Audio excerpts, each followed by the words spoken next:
Hi. 2 years ago, I volunteered to mentor a young woman.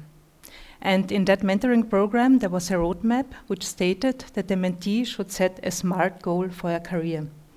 Maybe you know these terms. It's S for specific, M for measurable, A for attractive, R for realistic, and T for terminable. And that really got to me. I mean, there is nothing wrong with attractive or specific, and we can discuss the measurable or terminable part. But what about the concept of realistic goals? We all know how reality looks like for women in Austria and most Western countries. Gender pay gap, women in leadership, care work, part-time work, you all know the facts. Who in this room thinks and agrees with me that it's not going so well for women? Who also wants to break out from this reality? So, if you approve my view, why on earth should we go on with setting realistic goals for our future? SMART goals belong on our shopping list and nowhere else. If women set realistic targets, nothing will change, because with more of the same, nothing new can emerge. So, what can we do about this situation? We have to think just the opposite way. Thinking unrealistically, dreaming wildly big, allowing crazy ideas, wanting the impossible, then, and only then, change can actually happen. Yes, I know, it sounds so simple, doesn't it? Think big, dream big, come up with new ideas, do what you love. Yet most people don't even know what they really want. I believe that deep down, we all know exactly what we want, but we don't make those desires come true. Why is that? Here's the thing.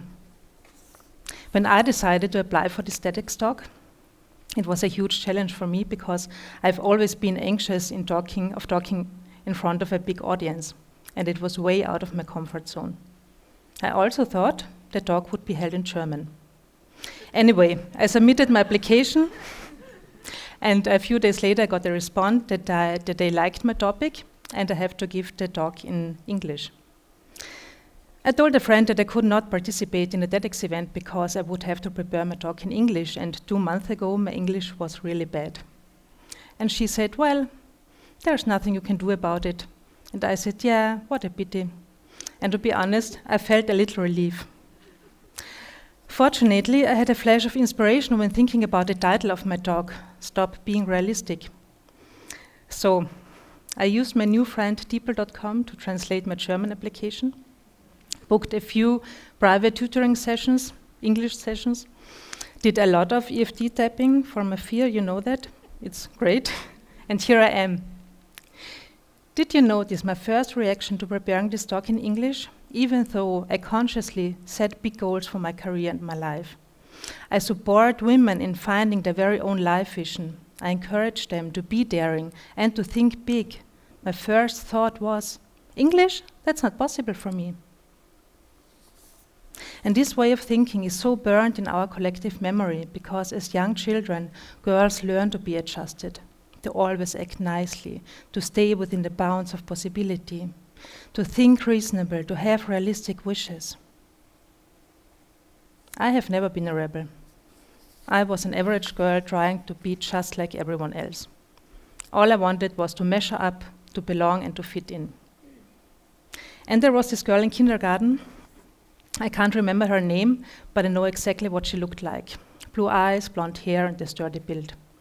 And we both were part of the same Catholic kindergarten group, managed by nuns with little empathy and very strict rules. I tried to draw as little attention as possible. And one morning, something happened that shifted my whole worldview.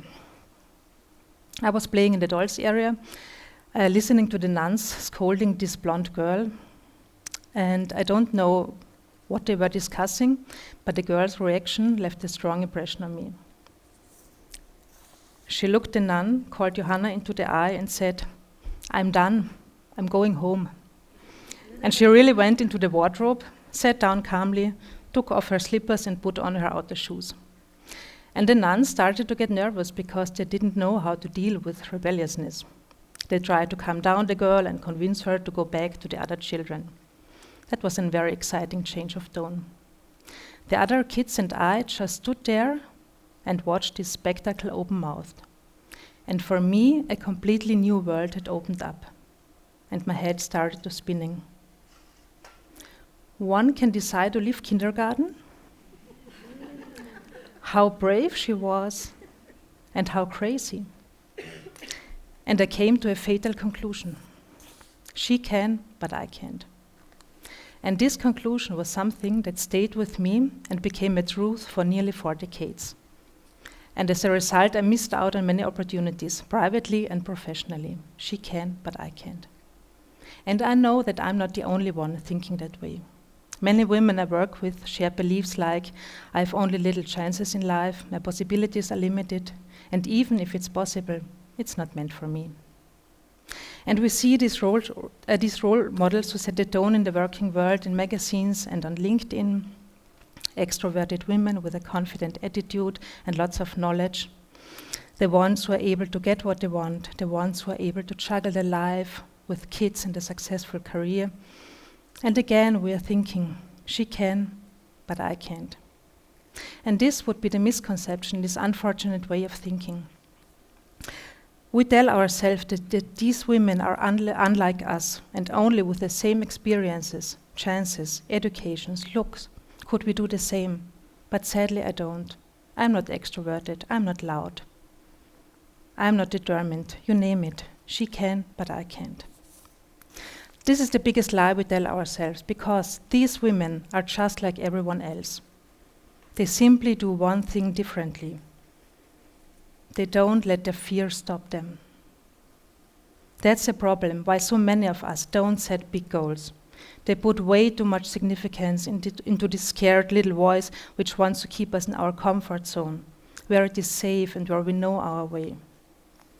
Setting realistic goals feels far more sustainable than leaving our comfort zone.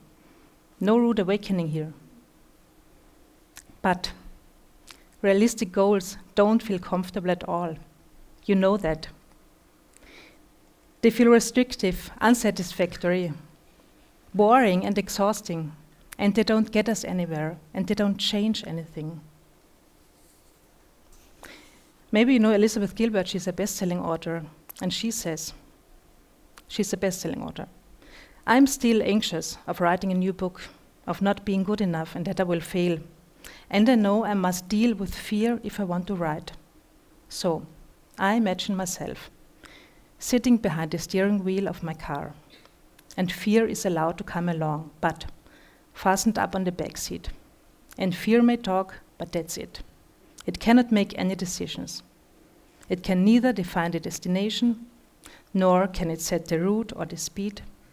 It's not even allowed to choose from the radio programs or which snacks to take. Fear only may come along." And that's what it's all about. To take over the wheel and never hand it over. It's about preventing fear from taking over your driver's seat. And as a consequence, the question, what is possible, becomes obsolete. And we finally can ask, what do I really want? When goals are no longer born from fear, but hope and love, we can start talking about more profound issues like, what could the finest future for myself look like? What makes my heart sing? So, put your fear on the backseat. Take over your steering wheel. Be sure that you can do anything others can do and much more, because you can. Set sparkling, meaningful, amazing, rising, and truthful goals for your career and for your life.